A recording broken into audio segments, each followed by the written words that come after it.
I think you're on mute there, Jeff.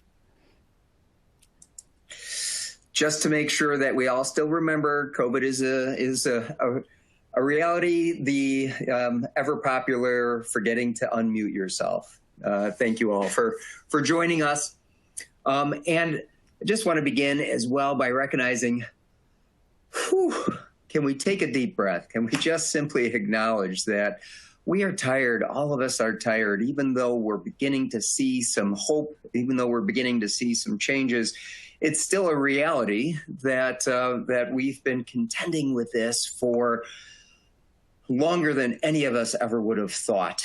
And in fact, by contending, I think it's important that we stop and take a moment to look at what is it that we have all faced.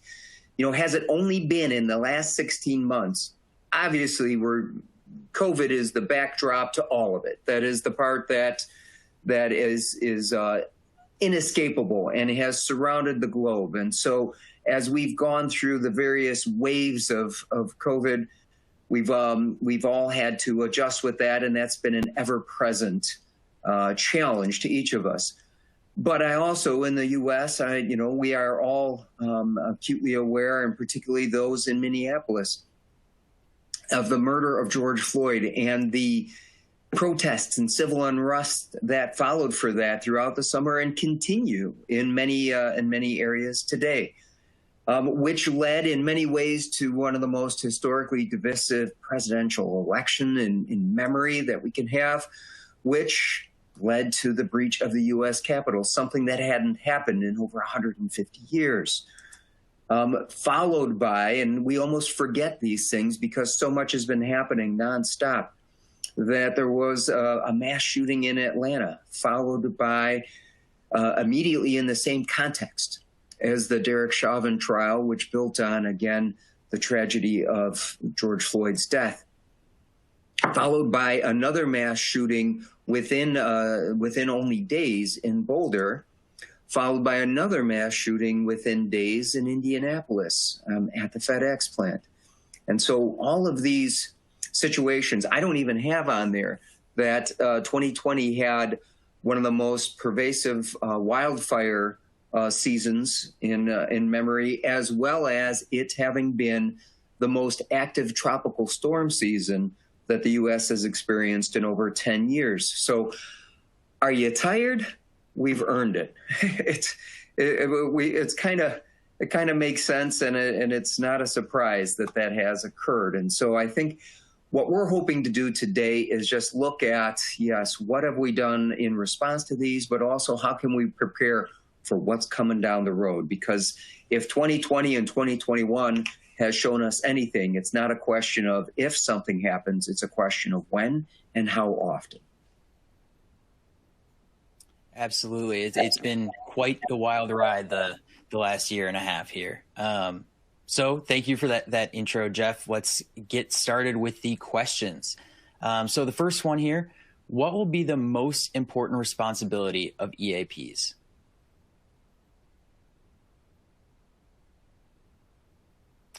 So I think you're muted again. No, I'm back. I think it's important to recognize, and I really appreciate this question because so many of our clientele are EAPs, and almost all organizations with 50 or more employees have access to an EAP. One of the key responsibilities I see for EAPs is to be proactive, not reactive in this time. And I know that's easy to say that, but there is a human nature tendency here to sort of settle into the new normal as if this time it's going to stick and that this normal is going to carry us through, and that we can finally settle in and relax a little bit. But the fact is we have to lead them not into the new normal, but into the next normal. We have to proactively prepare them. And that is a leadership strategy that EAPs can speak powerfully into. There's an old and tired trope that many of us are familiar with, and we've all seen it. It was pretty popular in the 90s, but out of crisis comes opportunity. And that is true. For an EAP to be able to engage in a proactive dialogue that says, what did you do to weather the storm? To help their clients understand and recognize what did they do to weather the storm? What worked and should be kept? A lot of new practices developed out of the challenge and the necessity of COVID-19. What worked for that time only and should be dismissed or altered or changed at this point. Being able to look at and engage in that kind of analysis will allow them to look at how things have changed, because their customers have changed too. And so change needs to happen. But the key thing, and this is again where EAPs, this is their sweet spot, this is where they reside, is that in all of these things, being able to engage in this and to look at what they have done and what companies need to do yet depends on people, depends on employees, depends on workers who feel safe, who feel that they are reassured about the direction the company is taking, who feel that they are ready to return to work, emotionally, physically, psychologically ready, and who feel that their efforts over these last 16 months have been acknowledged, have been seen, and have been appreciated. All of that is the bread and butter of any quality EAP, because that's the interface of business operations and human emotions. And there's never been a better time for an EAP to demonstrate its value. Yeah, most certainly. I know a lot more people are utilizing those over the last year and a half, and I completely agree with that. The next one, where does transforming lessons learned turn into new action begin? I love that. There's always that human tendency to want to look back and say, okay, lessons learned, what can I take forward? The fact is, it already has begun. We've already been doing it. We've already been deeply engaged in it. I think in a previous presentation, I talked about adaptive capacity, that ability of a leader to be able to respond to a challenge with positive, purposeful regard, being able to look at that challenge as something to be met. And it is a creative process, as we talked about then. You have allowed your team to experiment, you've engaged in trial and error to figure out what works and what can work. So let your team know that that's still where we want to act. We still need to develop new and innovative processes to respond to this moment. And so one of the lessons learned is that we are perhaps more creative than we have given ourselves credit for. All of us have had to change almost instantaneously 16 months ago. We had to immediately adapt and change our lifestyle and our work habits, and yet we did so. And so acknowledge those who are emerging from this prolonged stress, that they've gone through that, but they've also done some things to pull through. Now, here's something that's important to recognize, is that anybody who is coming out of an emotional, exhausting, or an emotionally challenging time, it's understandable, it's human nature to be risk adverse, to not want to engage in new or experimental things. When I'm coming out of a crisis, my tendency is to want to go back to that which is familiar, to go back to the tried and true, to the old ways of doing things. That feels more comfortable. That's understanding, it's understandable. But the trouble is, the workplace has changed. Your customers' needs have changed. And so we need to continue that process of creative experimentation to look at what's going to work. An example of that is, where does your workforce reside? Many companies are wrestling with that right at this very moment. Do they remain in a predominantly remote setting? Or do they all return? Do we set out a mandate that everybody returns? Do we have a hybrid setting in which, there's some flexibility? Every organization is wrestling with that very question right now. And there aren't any easy answers. There's no one path response that's going to fit for everybody. But the key at this point is to strive for progress, not perfection, to be able to continue in that creative approach that served you well during the pandemic and will continue to serve you well going forward. Wow, that was really well said. Nice. I think, like you said, it's very interesting what a lot of different workplaces are kind of going through and figuring out how the transition will continue as the year kind of continues on. And also just to note for the audience, Jeff did mention adaptive capacity, and Jeff and I actually did a video series on that, which you can find on the R3 Continuum YouTube channel that dives a little bit more deep into that. So the next question here, are companies and employees adjusting to telehealth crisis events? That's an excellent one, because I think, Zoom calls, video conferencing, like we're doing right now, had become ubiquitous throughout the whole COVID era. Almost everything shifted to that. Almost all interplay conferences, business meetings, team meetings, strategy sessions, almost all of it had transferred over to a video enhanced platform. And no surprise, so has psychological well-being, so has counseling, so has psychological first aid.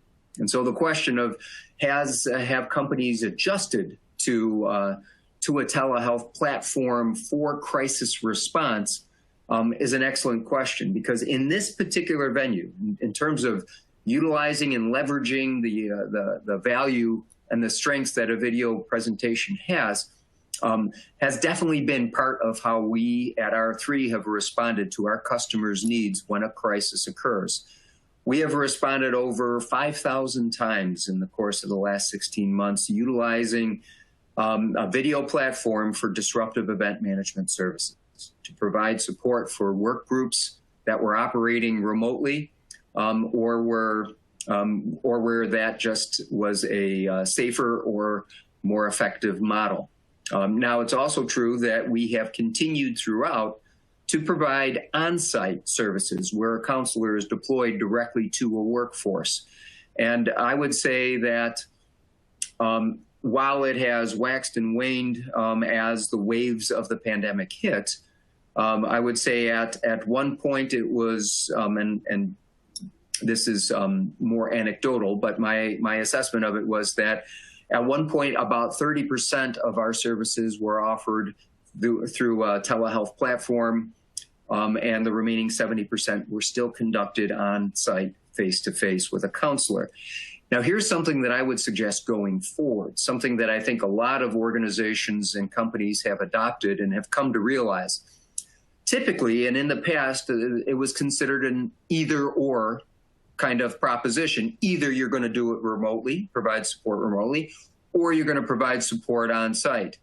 And what a lot of companies have found is that doing a both and approach has been incredibly effective. That's, excuse me, pardon me.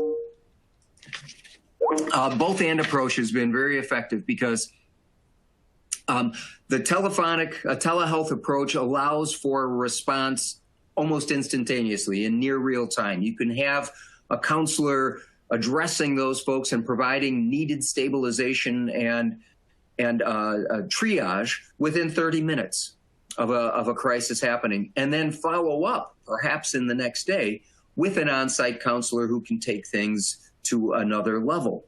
And so many organizations have found that rather than thinking it's either telehealth or on-site, it's both and. All right, excellent. This next question, I was actually very excited when somebody sent this in because I think it's a very, very interesting question to look at. What are the positive outcomes from providing crisis coverage during COVID-19? Oh, that's good. I think that's a tricky one. It's always it's a perilous place to say, here's the silver lining. Here's the good thing that came out of this. I don't want to sort of blithely move ahead and say, here's some good things that have come out of this. I need to, to acknowledge and honor the fact that these last 16 months have been undeniably painful, gut-wrenching for many of us. And so I don't want to in any way minimize or dismiss the pain that many of us, even now, are currently engaged in. To share personally, I have lost two loved family members as a result of the pandemic. And so I fully recognize that anybody who says, here's the here's the whimsically positive thing that we can pull from this is on thin ice. But having said that, as I said, I don't want to minimize or dismiss the pain.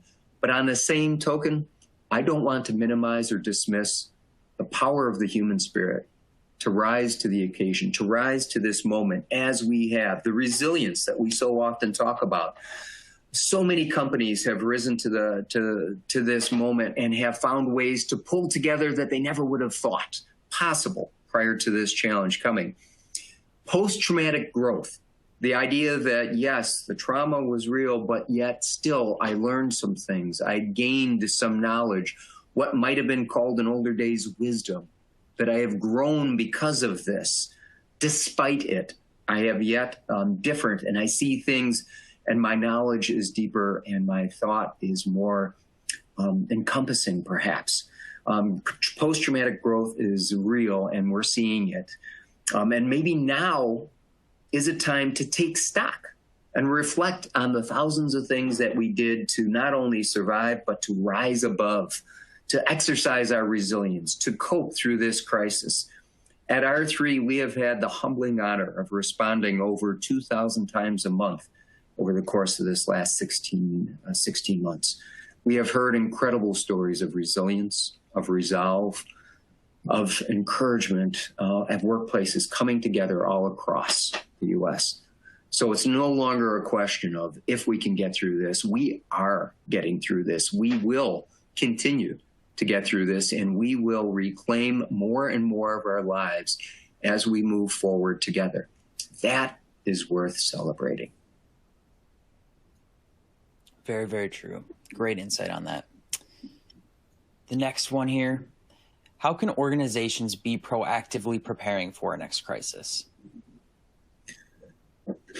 You know, I mentioned earlier, I think one of the key elements is understanding the difference between new normal and next normal. I mentioned that a little bit earlier. This isn't just semantics. Words matter. What you communicate to your team matters. How you approach it matters. New normal, which is kind of commonly used, and lots of people, you know, hey, let's get ready for the new normal. But the reality is that the new normal has kind of a passive connotation, a sort of reactive quality to it. It's basically saying, I'm going to wait and see what normal emerges, what normal becomes, and then I'll adjust to it. I'll wait till everything settles, wait till the dust settles, and then I'll see what the path looks like going forward. I strongly urge people to begin to adopt the term next normal. The term next normal is more proactive in its suggestion. It recognizes that normal, whatever that is never a fixed or static point, as if you achieve one normal and now it's going to stay there. Life is constantly changing. As the old saying goes, the only constant in life is change.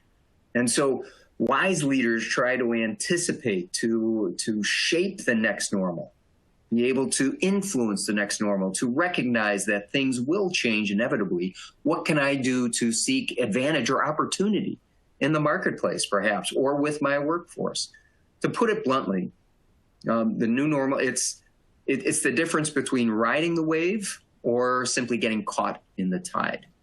Now, that's kind of a high-level conceptual approach. So let me break it down and give you some 4 specific tips that many leaders, many organizational executives are finding helpful as they map their strategy going forward. First, celebrate the victories. I kind of referenced this a little bit earlier, but again, celebrate the victories. If your company is still standing today after the pandemic, it means that you and your team have done 1,000 different things to respond to this, 1,000 different things to get through this. Celebrate it. That is worth recognizing. So many of us have been living one day at a time that we've kind of forgotten what we had to do to adapt, to adjust, to survive, and perhaps even thrive in the midst of this. You remember your first Zoom meeting? You remember how awkward that was, how uncomfortable it was, how many times, like I began, we forgot to come off mute? Or how many times a small child walked through in the middle of our meeting, or a dog started barking. You know, remember what it was like when we were new to that technology. Remember the production and operational experiments that you had to try before you landed on workable adaptations to still get the job done. You remember, how did you get through the great toilet paper shortage of 2020 that we all experienced not that long ago? What did you do? What did your team do? Honor those efforts. Be generous in your recognition of what others did to get through this and to adapt it. So first, celebrate the victories. Next, resist complacency. Again, while all of us are hoping for, can I just have a minute to catch my breath? Can we just simply enjoy whatever post-COVID stability emerges? I mean, can I just, take a moment to catch my wind here? But the reality is that life's probably not going to let you. Life is going to continue. Life isn't going to respect that desire for a break. It's going to keep moving, as it always does, as it always have. And so again, savvy leaders have to be thinking about the future, encouraging that same approach in their teams, to be oriented in a future, what comes next? Where do we want to go? How do we shape that? So resist complacency, even though there is that tendency to want to, can I just take a break here and let things ride for a little while? That can spell the difference between being prepared for the next normal or finding yourself reactive. Now, the third is embrace your weakness. Embrace the weakness. And by embrace, I don't mean accept the weakness or approve of the weakness. What I mean is openly acknowledge it and avoid avoiding it. Avoid avoiding it. And even though that sounds simple, again, many leaders, particularly those coming out of a crisis period, may have a natural tendency to want to steer clear of looking at their weaknesses, of kind of it feels for some vulnerable to engage in this kind of exploration. Do I have to engage in that? Can I just take, again, a little while to resist this? But a thorough and clear-eyed risk assessment is crucial at this time, because you may have engaged in risk assessments in the past, but again, the world has changed. Your business has changed. Your employees have changed. Your customers have changed. I need to engage in a present-centered risk assessment to look at what we do next. And that leads somewhat intuitively to the final tip, which is to adopt an all-hazards approach to your organization if you haven't already. And for many of us, we've gotten kind of good. We've gotten pretty good at adapting to and managing the rigors, the demands of COVID on our business. And maybe we've earned a little bit of justifiable swagger. We've faced something we never anticipated, and we're still here able to stand and tell people what we have done. And so there is, again, that tendency to say, well, I think we've done pretty well. And we have. I mean, I began by saying celebrate the victories. But the trouble is, everybody is an expert at the last crisis. Everybody knows what to do at the thing we just got through. The reality is, how do I become an expert? How do I prepare for the next unexpected challenge, the next utterly unique crisis? None of us were quite prepared for this one. And trust me, the next thing is going to be equally unexpected. And so nobody can possibly, now I want to be clear, no one can possibly anticipate every unique threat. Nobody can anticipate that. But an all hazards approach is where an organization purposely invests in plans, processes, procedures, policies that get them about 80% ready to handle anything. 80% ready to handle any crisis. I have a crisis approach that is deep. It's not the 3-ring binder gathering dust on the shelf. It's something that is deeply woven into my plans, policies, and procedures, and it takes you about 80% there, with the understanding that the other 20% will be developed once you know what the crisis is. So you want to be in a place of standing readiness, and then being able to adjust and adapt and exercise your adaptive capacity to bring in the creative adjustments necessary to be ready for it once you know what the crisis is. Now, I have oversimplified this concept grossly, and I apologize that, but I've done so for the sake of time. And I encourage you, if you want to learn more about an all hazards approach and about crisis preparedness and how to engage in that kind of analysis, I encourage you to reach out, and R3 can help assist to get you to that place where you feel you have a solid all hazards approach. Wow, that was a lot of great information. I love the idea of kind of the 80-20. That's a very, very interesting concept, and I think a lot of places should consider that going forward. The next question: did working from home have a more positive or negative impact on employees? I wish that I could say a definitive answer for that. I'm afraid I'm going to have kind of a non-answer to that question, because the jury is still out. The jury is still out. It's that question is sort of predicated on the idea that we now know, and that we are in fact past that, when the reality is that many organizations are still right in the midst of it. Some organizations are still transitioning. Some are finding out, what working from home how it has impacted their workforce, on whether or not they return to work, whether or not they remain at work in a remote setting, whether or not it becomes a hybrid. And so the jury is still out. What we do know is that the workforce and the dynamic that I just described has inevitably and irrevocably changed. Almost every company is having to adjust to and is determining, what is that going to look like for our workforce? How are we going to do that in the best possible way? How can we leverage what we have learned through remote work and yet still not lose the strengths and the skills that came from a team that was working closely together, perhaps in physical proximity on site?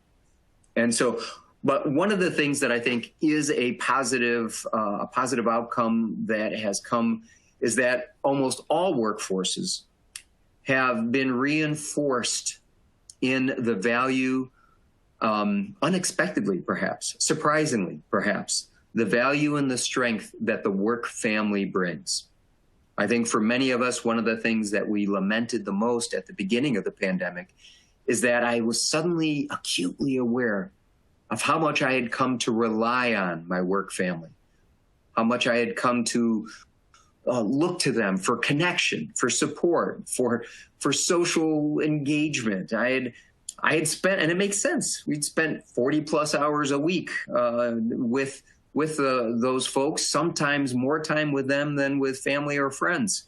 And so they did become my work family, and they contributed to my stability and my social connection in ways I didn't really realize until it was gone, until it wasn't there on a day-to-day basis. And so my hope and my encouragement is that companies have come to realize that there is great power in the work family, something that we can tap in, something that as we move ahead, and regardless of where your organization settles, whether it's working remote, working on site, or a hybrid, how can I augment and facilitate and encourage and champion the strength that the work family brings?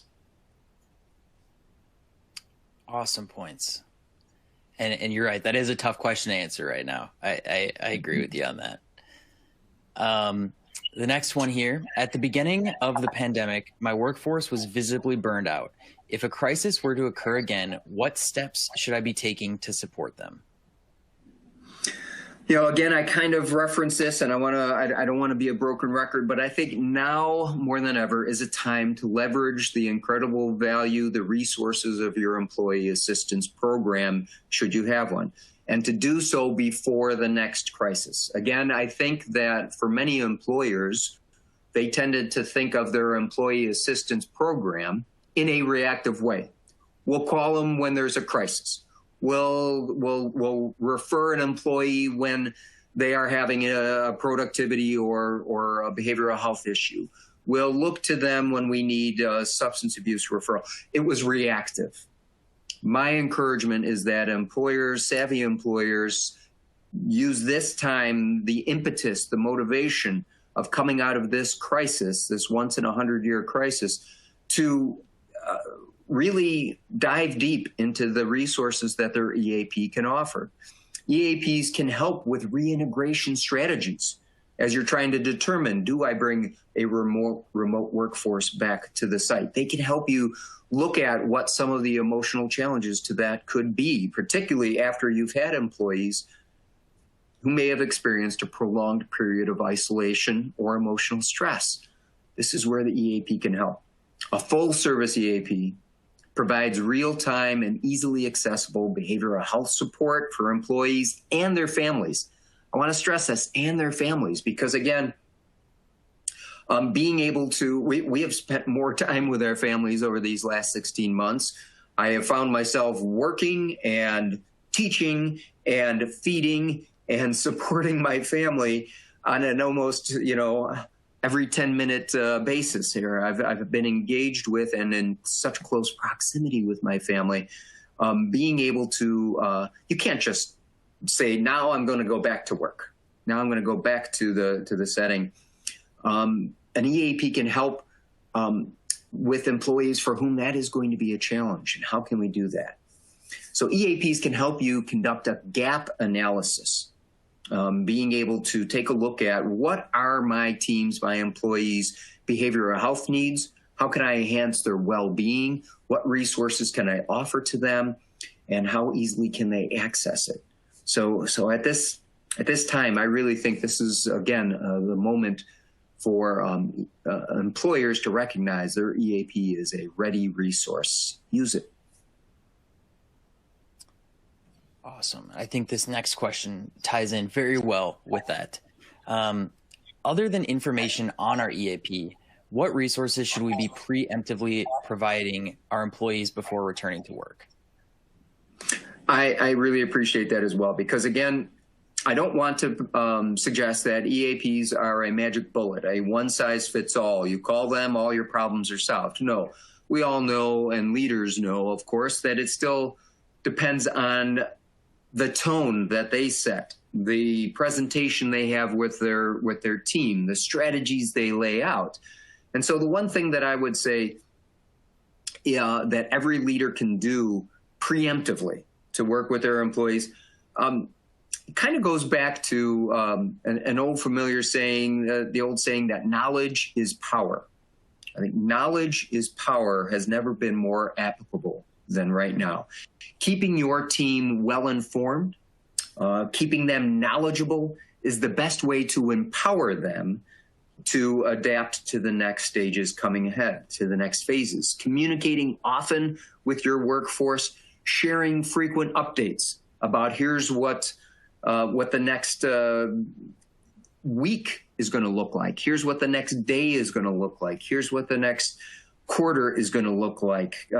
Updating them frequently on status as far as productivity as well as reintegration efforts. Letting them know about any adjustments, any anticipated changes, even minor ones, should be well and thoroughly communicated. It might seem like overboard, but I think in a time like this, it's better to over-communicate than to under-communicate. Being able to establish yourself as a verifiable source of continuous information is incredibly calming, incredibly settling, incredibly empowering for employees following a period of long uncertainty. And so if you do one thing, it's stay in constant communication with your team and empower your other leaders to do the same. And remember, the opposite is also true.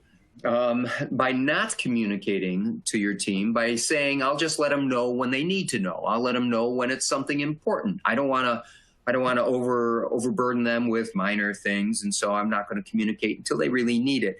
That runs the risk of creating a knowledge vacuum. And recognize that it's human nature in the absence of real information to plug in our worst possible fears. We will plug in our worst possible fears. If you're not telling them what's going to happen, they're going to guess, and they're going to guess in a very frightening way. Maybe we're going under. Maybe we're all going to get laid off. Maybe leadership doesn't really have a plan. What are they doing? Is this a company that's going anywhere? Do I want to stick around? In the absence of real information, they will plug in their worst possible fears. Don't leave them to guess. Communicate frequently is one of the best things you can do. Yeah. And one thing, I'm not the expert here, but one thing I have noticed too is just kind of piggybacking off that is that, having that communication, and I feel like allowing for people to communicate back. It's not just a one-sided street, but kind of hearing your opinion or their opinions, just like you said, rather than letting people guess, asking those questions and letting that happen. I think it's awesome.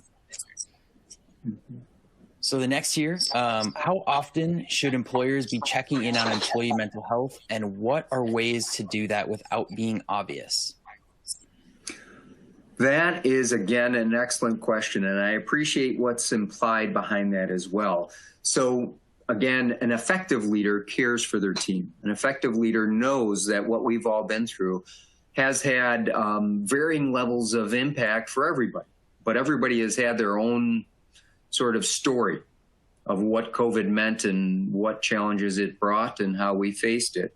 And so, a savvy employer, again, wants to check in on their employees' well-being, their mental health, but they want to do so in a way that's respectful, in a way that doesn't seem intrusive, and, as they said, without it seeming obvious. So let me turn that on its head. I think it's okay. It's perfectly acceptable to be obvious and to directly say, I am checking in with everyone. And now that's the key. I'm checking in with everyone, because a wellness check applied across the board will be accepted, will be understood, will be in fact welcomed, and will position leaders as being responsive and forward thinking. So a wellness check across the board makes sense. Picking only a handful of employees to check in is going to inevitably beg the question, why are they calling me? Why me? Is there something wrong with me? Is there something I'm doing poorly? Is my job in jeopardy? How come they're not calling, Bill or Susie or Jim? What is it about me that's going on, and why are they calling? And that will create tensions and create misunderstandings. So if you're going to reach out, if you're going to check in on everybody, and I strongly encourage it, do it in an across-the-board fashion. Check in with everybody. And I would also encourage that you broaden the scope beyond just how are they doing in a mental health way? How are they handling things emotionally? Recognize that while the stress was universal, we all experienced some level of stress, COVID brought unique challenges to each of us in ways that are very specific to that individual. So for some, it was a challenge around childcare. For others, it was perhaps elder care in that sandwich generation.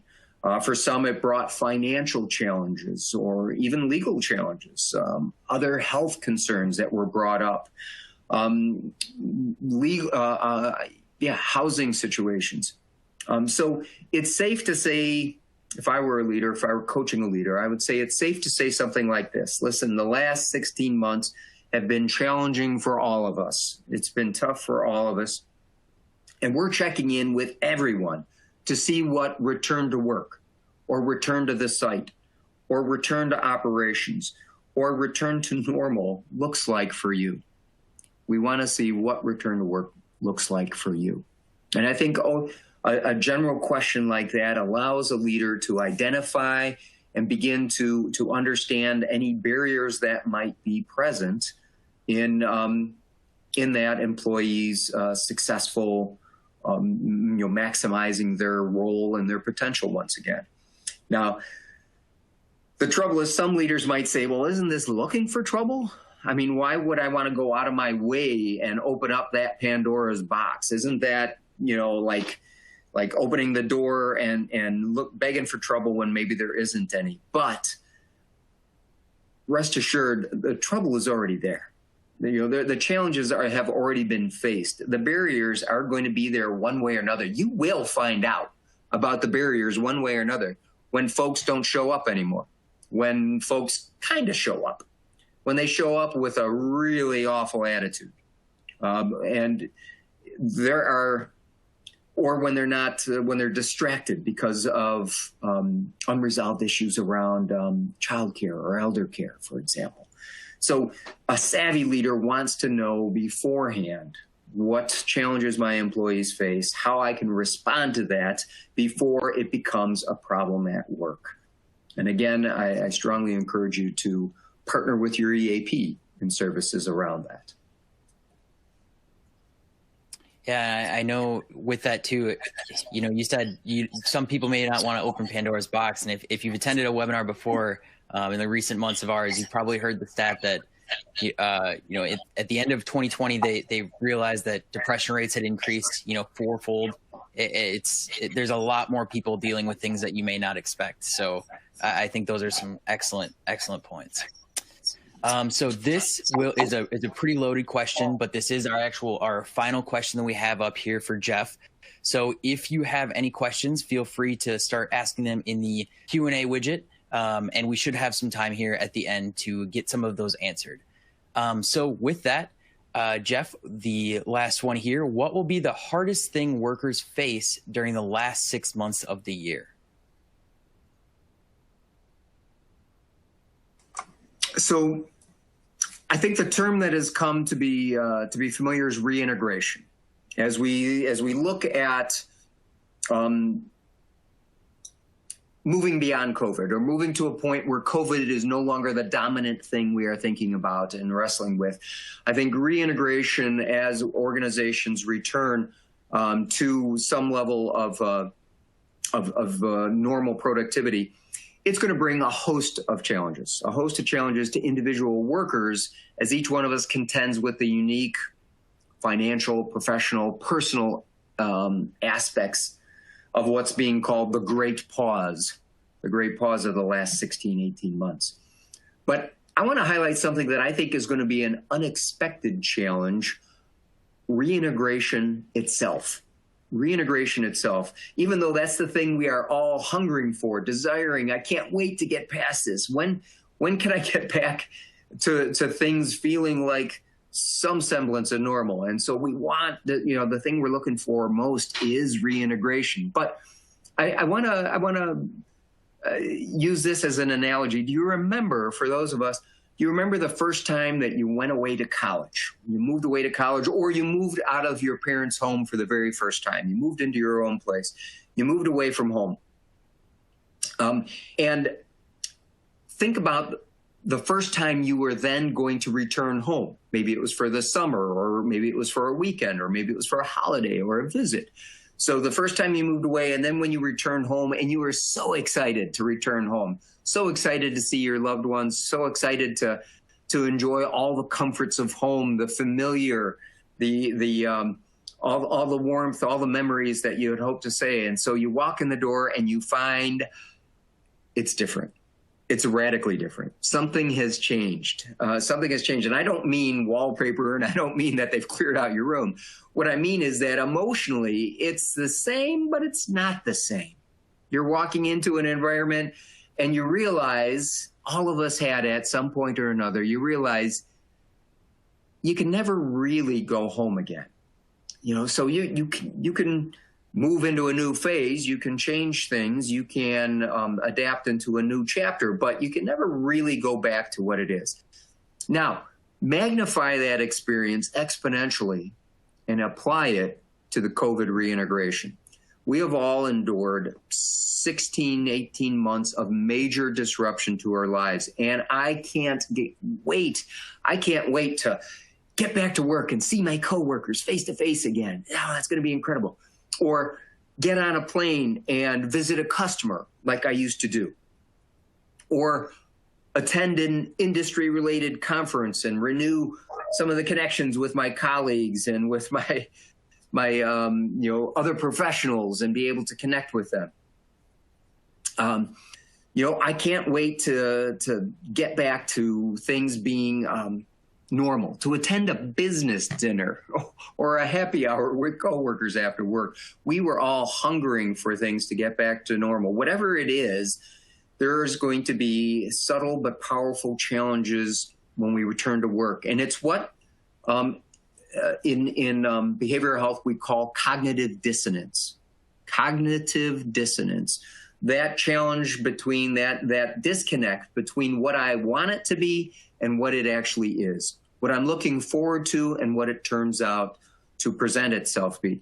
And this may sound trivial, it may sound minor, but think about how often you longed for something over the course of these last 16 months, how often you longed for something that felt normal, that reminded you of the familiar, that seemed comfortable, where you felt confident and secure in your ability to respond to whatever the situation was, work, social, or personal.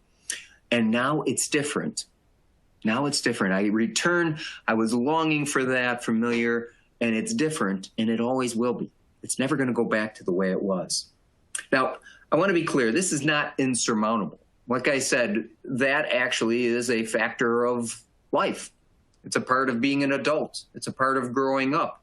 It's a part of the fact that life never stays in the same phase and that we always move through progressions. But, even though we eventually adapt, many leaders and employees alike are going to experience periods of disappointment, confusion, maybe even anger, because what these changes are going to trigger for a lot of folks is a reminder that we have yet another loss following 16 months of incredible loss, of a time of so much loss. And it's going to re-trigger again that anger, that grief, that guilt that some of us feel when I realize that, yep, here's another thing that reminds me that we'll never go back to the way it was. And even if it's something simple, even if it's, the changes made in the lunchroom or things along those lines, suddenly I'm like, it used to be like this. It'll never be like this again. And I grieve it. I'm angry about it. It's a loss. And so many organizations are going to be confronted with that. And again, this is where savvy leaders will anticipate that.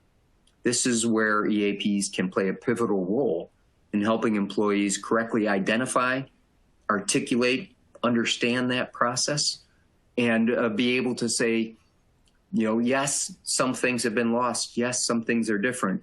But here's the flip side. Here's the good side. Here's where, as we have responded to COVID, as we have taken a moment here, as I encourage all of you to do, to think on your own post-traumatic growth, to think about and to celebrate the 1,000 ways, the 1,000 things we had to do to not just survive, but to thrive and to rise above this moment, what we have done to move ahead. As I have shared this analogy before, but I want to share it again here because I think it fits. If we think back on the last time that we as a nation faced a challenge like this, was more than 100 years ago during the Spanish flu outbreak in the early 1900s. And so we faced that. But think again, that generation rolled from the Spanish flu pandemic to World War I. And then they rolled from that to to the Great Depression.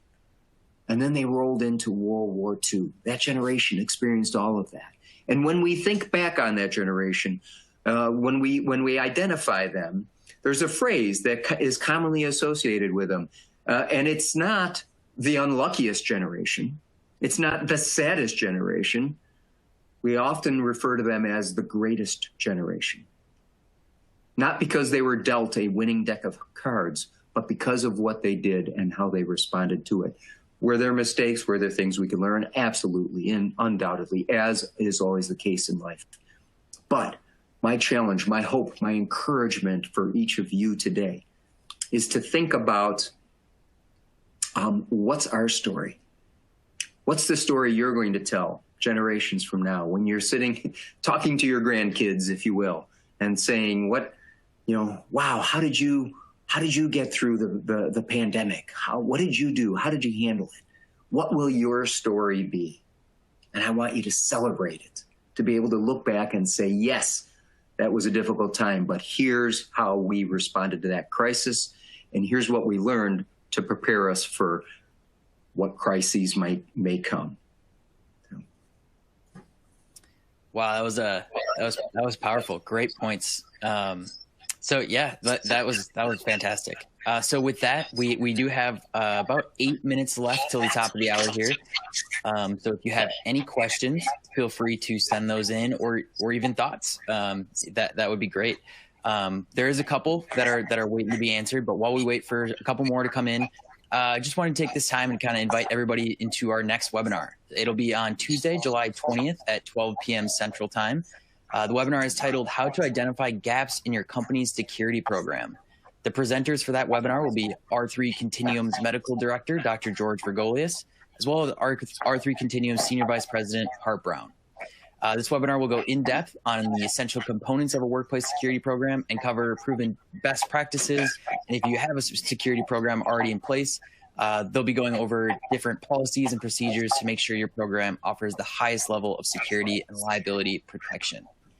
So with that, we do have a couple questions, and we will get started with that here. So question number one for you, Jeff, will be, what is your opinion as to the best way to offer support to clinical personnel who are dealing directly with mental health patients, either in person or virtually?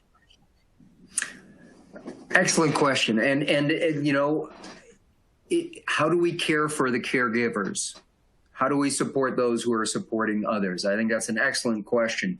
I really appreciate you asking that. And so that suggests that the person is in a leadership role, a supervisory role with clinicians who have adapted to a virtual response. What I think is key here is to check in often, to check in frequently, to see about how they are doing, and not just assuming that they are managing it because you haven't heard anything, that means they must be doing well, right? No, I wouldn't assume that. I would say let's check in very specifically and very directly, as I said before, saying, hey, I know this is a challenge. How are things going for you in your practice right now? And why that is critical at this point is because mental health clinicians are used to engaging with those who are in crisis, who have had difficult times. That is part of the profession. So we know that. We knew that getting into it. What is unique about this circumstance is that those mental health clinicians are also in the crisis, experiencing the crisis. You can't find a place on the globe where COVID wasn't an issue. And so those clinicians had many of the same stressors that they are seeking to help their patients and clients respond to. And so it makes sense to say, listen, what can we do to care for the caregivers? How can I very specifically say, listen, I'm going to be upfront with this. This has been a difficult year for all of us. And yet you have stood your post and you have continued to help your clients, your patients. What do you need? What helps keep your bucket filled? How can I, as a supervisor, support you in continuing to fill that role? And simply acknowledging that I appreciate the fact that you have continued to provide an incredible service in a time when it was so obviously needed. Many of them have worked on the front line, as it were, of COVID, providing the emotional support that was necessary. Great question. Yes, that was.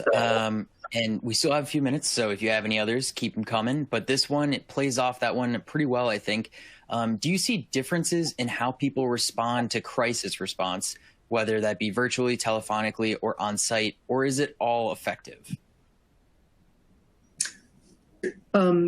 Excellent point. I think that as I kind of referenced a little bit earlier with the telehealth approach to doing crisis response, I think it has allowed us to support teams that would otherwise not have had any connection. There was teams being able to stay connected is one of the values that Zoom has brought, but it's also true that it's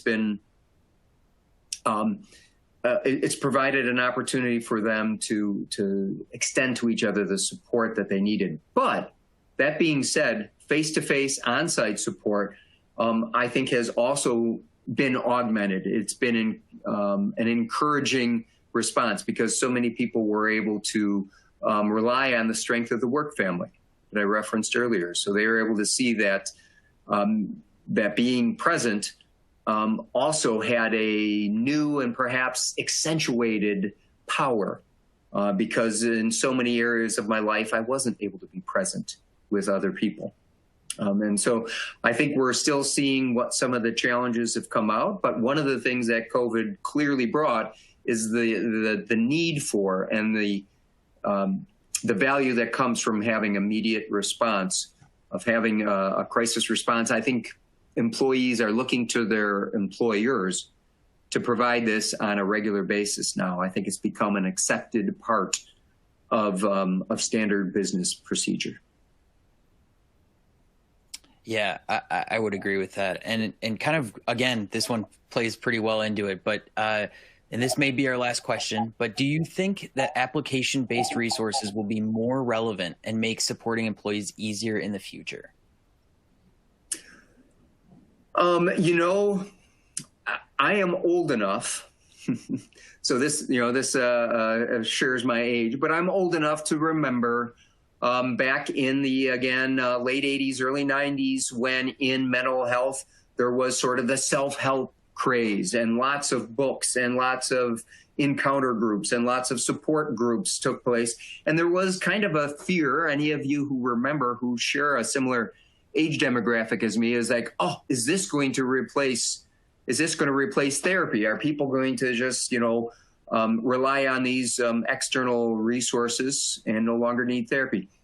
Didn't prove to be the case.